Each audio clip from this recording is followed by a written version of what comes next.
Hi, everybody. Thank you for everything that has happened up until now.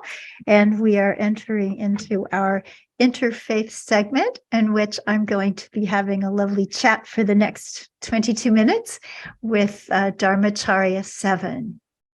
So if we can have him highlighted, thank you so much, Phil. So Seven is coming to us today from Los Angeles. He is a teacher in the Buddhist tradition, and he has studied himself just about everywhere: Berkeley and UCLA, Yale, Oxford, and also studying spirituality in Southeast Asia and in India. Welcome, Seven. Thank you. Welcome. It's so wonderful to have you. We had a little chat yesterday. It's always fun whenever I get to do a free chat and feel like before I introduce these people to you, I already know how cool they are. So that makes me lucky.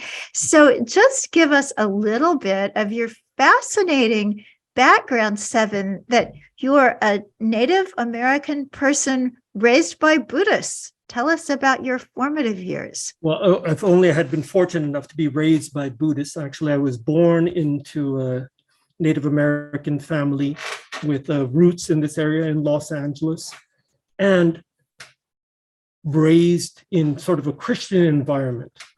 Sorry, I misheard you yesterday. With very liberal mother and a very good example of a father who made it easy for me to think, this is not the tradition that I'm finding answers.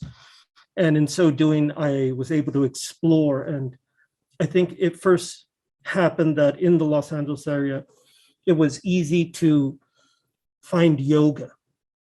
And by finding yoga, to find the Eastern traditions and go to college and ask the questions of my political and religious studies professors.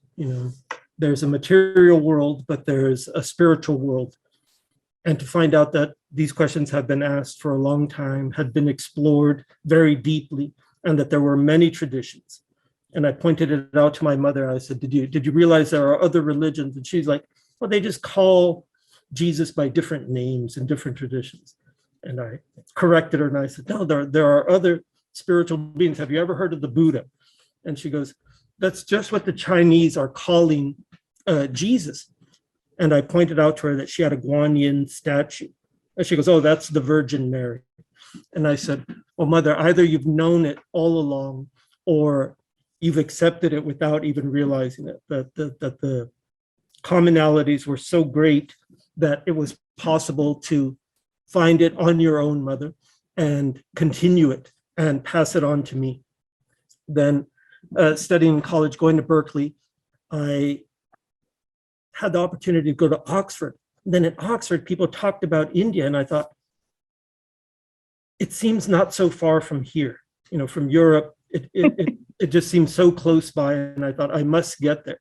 But I had to go to graduate school, and then I got the scholarship sort of angle. And I can honestly say to the world that if you had the opportunity to practice on the one hand, or on the other hand, study, you should practice, pursue the practice, far more important. But I had a mind that needed to know, that needed answers, that wasn't going to accept anything on blind faith. And, very famously in Buddhism, there's the Kalama Sutra. The Kalama Sutra asks for a spirit of inquiry, free inquiry, that any question, no question is off limits. If you ask, what is the origin of God? That question is verboten. And we're told, let's not ask that. Let's not offend the Lord. But in Buddhism, you could ask this question and you could get answers, and answers that made sense. So for me, going to then graduate school at UCLA, I was able to pursue the scholarship with actual scholars and see it from both ends, not just as a reader, but the producer of sort of the knowledge base that we have. So I love that. And I relate also to India is not so far. I was going to China some years ago and looked at a map, and it's like, well, there's Tibet and there's Nepal and there's India. That's nothing, when indeed that's more or less everything. So I just want to let everybody know that Seven is wearing a mask because to get good Wi-Fi reception, he had to go to a place where the mask is required. So what led you then to vegetarianism and veganism? It's interesting because as a young boy, I was in a band, and one of the members said, "I'm going to become a vegetarian." I said, "That's ridiculous." But I said, "Since you're doing it, I'll do it too, just to prove how ridiculous it is." And a week later, he gave up, and I never gave up. So I was, all of my adult life, have been a vegetarian. And it wasn't enough, I quickly discovered, to be a vegetarian. So taking out more things from my diet, then I became a vegan, and I thought, wow, sort of like a shark needs to keep moving to swim and to thrive. And I found the more things I left out, the more labels I read, the more ingredients that I realized were animal products, I became healthier. And I was always very connected, as is native tradition, with nature. So in nature, you see there all the plants that can heal us, all the forest that sustains us. And by doing so, by carrying on in the tradition, the native tradition, because people ask me oftentimes, doesn't native spirituality, it's really just Catholicism. And I said, that's the imposed religion. Spanish is the imposed language. The native tongues, which were illegal to speak in this country till about 1972. So people always say, why don't you just revive the traditions? It's not so easy. It's not a matter of people didn't want to hold on to this knowledge. And the same with Buddhism. There's a divide between the Sanskrit world and the Pali world. But it's almost a silly distinction, because Pali is to Sanskrit what Spanish is to Latin. They're rooted in the same Indo-European sort of family of languages. And Pali was the language spoken by the people. So if the Buddha had wanted to be a scholar and only speak to Brahmins, then that's what he would have done. But he was not born into a Brahmin caste where it would have been readily available. The Buddha had an excellent education, what we could think of as a college education, tutored at home in the British manner, because he was being groomed to be the ruler of the area where he lived, which was actually in Central Asia, near India. He moved to India, as I think all young men at some point get an urge in them. I want to head east to find wisdom. And as I myself wanted to leave the West to find the wisdom of the East, when you get there, you realize you could stand in the place where you are. It's possible anywhere to do this. But for some of us, we need the visceral experience. We need to enter the jungle. We need to practice in a monastic fashion. And I don't know what I had in me that led me so strongly, that pulled me in that direction. But by doing so, I had the firsthand experience that I could come back and say, oh, this is what is actually believed. This is, if you ask the actual practitioners, what they practice, not limited in to books. At UCLA, I had a professor, and he wrote a book about Zen. And he said, Zen is thoroughly misunderstood in the West as if they're anti-scholarship and do nothing. When in fact, having done the scholarship, they leave that behind and then they enter practice. So it's no longer a discussion and a debate, but an actual practice. And his name was Professor Buswell. He then explained that he, in his own search, he started in Korea. He practiced in the Mahayana, the Zen tradition, and then went to a Theravada country and ordained and practiced in that tradition, then came back to the West, became a professor at UCLA. And I said, wait, you could do all those things and carry on a normal life? And, it's the spirit of exploration that I think leads one to have to see firsthand, what will I do with my life? Where will I find meaning? And interestingly, the Buddha was more a shaman than a priest, right? About the direct personal experience of these things, of the truth. It's not that he read it somewhere. It's not that it's a continuation of Hinduism. It's not that he was immersed in the Vedas and simply repeating that Vedic knowledge. He went beyond that and he said, there's a direct knowledge, a direct way of seeing. And this was very much aligned with Native American tradition, that everybody is called to have an experience where they go out and see for themselves. And that was one of the interesting things that you were talking about in our previous conversation, that the Native American tradition, as we all know, has a great connection to nature. But what a lot of people don't know is that there is a forest tradition within Buddhism, which happens to be your tradition. Yes, so fill us in on that. Well, the forest tradition, generally credited to Thailand, where they thought, we've come a long way and we've come to where there are monks in monasteries, simply practicing or studying. But the Buddha talked about a monastic tradition based in the forest. He emerged from the forest. He himself lived in the forest his whole life. Later on, as monasteries were donated, they were not monasteries in the way we envisioned them, in the Roman style, but rather there was one place called Bamboo Grove in Rajgir, India. And the Bamboo Grove was a place where people would go see the Buddha.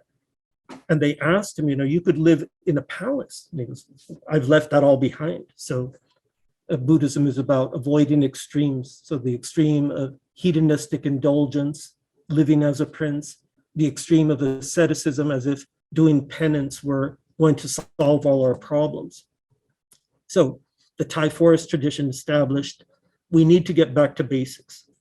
And the basics of this tradition are not, let us simply meditate for the sake of samadhi, for the sake of calm, but mindfulness and insight. And the insight practice is really what made, or what caught on and made this Thai forest tradition, not only in Thailand, but then spreading to Sri Lanka, to Burma, to go back, you could say, back to nature. It's no accident that the Buddha became enlightened under a tree. The reason he did that is he was born under a tree. He chose consciously to pass away under two sal trees. And every Buddha previously, he told us, had their own kind of enlightenment tree, different species of tree. It wasn't always the Bo tree or Ficus religiosa, but it was a tree specifically chosen as if the earth is giving us her energy, as if the trees are in partnership with us. I always want to mention, because this is an extraordinary thing that I found, the worst thing about Asia, the worst thing about living in the forest, in the jungle, to me, are the mosquitoes. But as somebody discovered, the mosquitoes seem to have a consciousness or an alignment with the trees and with the forest. So when they sense your peace and your purpose of being there, they don't bother you. When they sense a bad purpose, they don't leave you alone. So when I would travel in Asia, I would think, oh, this would be perfect if there just weren't these mosquitoes. When I calm down, they calm down. When I approached the forest in a certain way, the forest approached me in a certain way. And I thought, this is the essence of native knowledge, the native wisdom, that you could almost think of it in a pantheistic way, that the mountains are alive, the trees are alive, the rivers are alive. All these things are sensed. And the deeper you meditate, the more you become in tune with that. You sense that energy, and you sense the assistance of a tree. When we sit in meditation, at least formal sitting meditation, we hold up our back, and sort of there's an upsurge of yogic pranic energy that holds us up. It seems to come from the roots of the tree to help us. And people said, well, you don't really believe that the tree is aware of you. Well, there was an Indian scientist whose last name is Bose, B-O-S-E, who proved that plants are aware, that plants have some semblance, something that we could call consciousness. They may not be thinking in abstract ways, and they might. I'm not saying they're not. The sensitivity that the Native American tradition promotes is exactly, in this sense, the Buddhist tradition. And it's very interesting that when the Dalai Lama first came to this country, he came to the Southwest and he met with the Native Americans there, and they immediately recognized one another by the turquoise jewelry, by the styles. When I went to Ladakh, India, I saw Native American photographs. And I thought, what are these doing here? And they're like, these aren't Native American photographs. These are Tibetan people. But they had the same braided hair, the same woven styles. And I said, no, somebody's playing a joke. And then you look more closely and you could see tiny differences. But they had bison there in Tibet, just as we had here in the Plains states. Mm-hmm. And the extraordinary similarities, it turned out, were no accident, because Edward P. Vining wrote about it in 1885. And Rick Fields wrote about it in our lifetime in a book called How the Swans Came to the Lake. It's a narrative history of Buddhism in the United States or in the Americas, that those people visited here. So the book Vining wrote was called An Inglorious Columbus. It wasn't Columbus who discovered it. It wasn't Christianity. It wasn't Catholicism that first came to this country. Buddhism was here beforehand. So it's not just that there are extraordinary similarities because all religions are the same. No, they were actually here. It's documented in Chinese written accounts, and we have a lot of archaeological evidence. Vining goes, it's a more than a 500-page book, so that these things are talked about. For me, being from here, feeling connected to the land here in the Los Angeles area, particularly the Pasadena area, I thought it's all always made sense. We've confounded the picture. We've believed the story of a sort of imperial rule. Oh, this is a new land. No one was here, and we're going to start fresh. And it was never that way. And if we seek our own spiritual evolution, we think, oh, I'm going to start fresh. No one's ever done this before. But we find, oh, it has been done before. There is a path. It's established. And Buddha's really, their purpose is to point the way.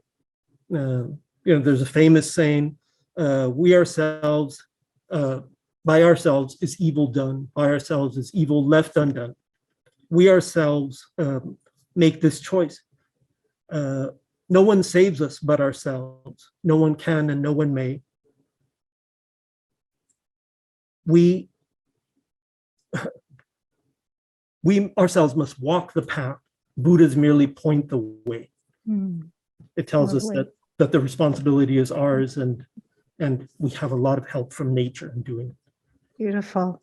So you follow the Theravada path, and we've had Buddhists speak with us before, and one of the things that was explained is that very often in the Theravada path, even though we think of Buddhism as being vegetarian and full of ahimsa, that a lot of Theravada Buddhists say, oh no, it's okay to eat meat because the Buddha said so. And you have somewhat of a different take on that. So right. Please explain. The Buddha didn't really say so. What he said was that for monastics, there is the responsibility for getting food is from the donors.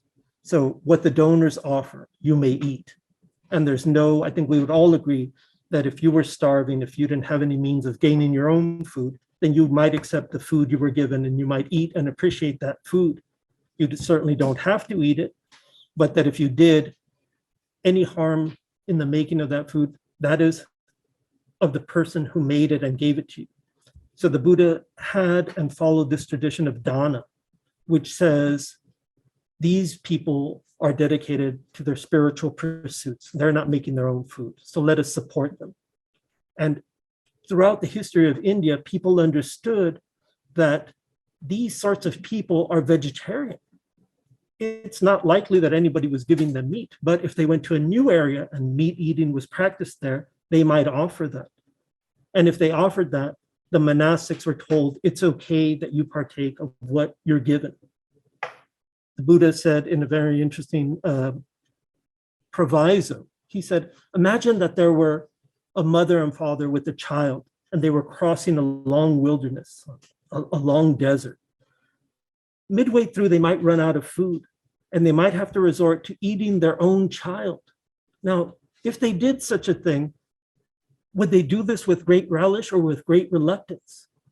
Would they eat their own child to fatten their bodies, to smarten their bodies, to make themselves beautiful, or simply to survive? And with this attitude, should people eat meat if it's an absolute necessity, if there's nothing else to eat, if that's all that's offered to preserve life in a place, and we could imagine far outside of India, though there was no India at the time, actually, because these were separate states, separate kingdoms, and the Buddha was living in Magadha and Bihar. So the attitude was not, oh, it's fine, just do what you like, so long as you didn't kill it. No, if you even suspected that it was killed for you, it's a violation of the rules to eat it. So it's not okay, but people have made of the rule saying, so long as you don't know and you didn't kill it. So if I go to the grocery store and I'm buying what's already slaughtered, I'm not engaged in killing. But I've often argued, that's like saying to the Godfather, did you kill this man? Oh, no, it was my assistant Guido. Oh, okay, well, then you're off the hook. Oh, well, Guido, why did you kill this man? Oh, the boss told me I had to do it, right? So we have the idea that if you go to the butcher and you say, you didn't kill this meat for me, right? Oh, no, I killed it for everybody. I actually killed it for anybody who buys it. So as soon as you purchase it, it was killed for you. So this would be in violation of the rule within Theravada. But of course, nobody thinks like this. People having the desire to eat meat find excuses and find ways around. The Buddha, we don't have any time where it's pointed out that the Buddha was eating meat, because it would be preposterous to offer a holy man that kind of meal. But people do point to one time where the Buddha ate a meal called Pig's Delight. It was his final meal. And Pig's Delight is actually mushrooms, truffles, what pigs delight in eating. He was given these truffles, and he said to the Chunda, the blacksmith, offer them only to me and then bury the rest of it. There is no other digestive system that could handle it. Apparently, the Buddha's digestive system couldn't handle it either. So he consciously ate these mushrooms, but people point to it and say, oh, look at there. The Buddha's having pork chops and applesauce. And it's not true, but with this sort of rationalization, people have made it okay. And the Buddha said something perhaps more important. It's not really about our diet that makes us spiritual or not spiritual. And people frequently ask me, is there any tradition of Native Americans who were vegan, who were even vegetarian? And I say, of course there were vegetarian Native Americans, and there were even vegan Native American vegetarians. For instance, all the shamans, all the medicine women and medicine men would have practiced this. Are you going to tell me that in a large population of people, no one has that natural ahimsa, that natural affinity for compassion, who sees an animal slaughtered and thinks, I want no part of that? Of course that would have happened. And because it's not formally spelled out in written records, people say, oh, no, they were hunters and they were doing this and that. And these images we have, that's what people know, and that's what people believe. And because there aren't written records to go and say, here it happened, here it didn't happen. It's this way, it's that way. There was no word vegan, I imagine. And this is our own definition of what counts as vegan. Will honey count as vegan? Will it not? We dispute it amongst ourselves. But clearly there have always been people with a compassionate ideal, with the compassion, for instance, today, I'm so sorry, Seven. No. You are certainly one of those. We need to stop. I'm sorry. We've gone a bit over our time. I hope that you can stay with us today. At the end, we do go into breakout groups, and some lucky people will be in a group with you, and hopefully you can continue sharing some of this beautiful wisdom. Thank you so much. In Los Angeles, we're celebrating our vegan street fair today, which is a national thing, so it'll come to your area. Thank you very much. Wonderful. Thank you so much.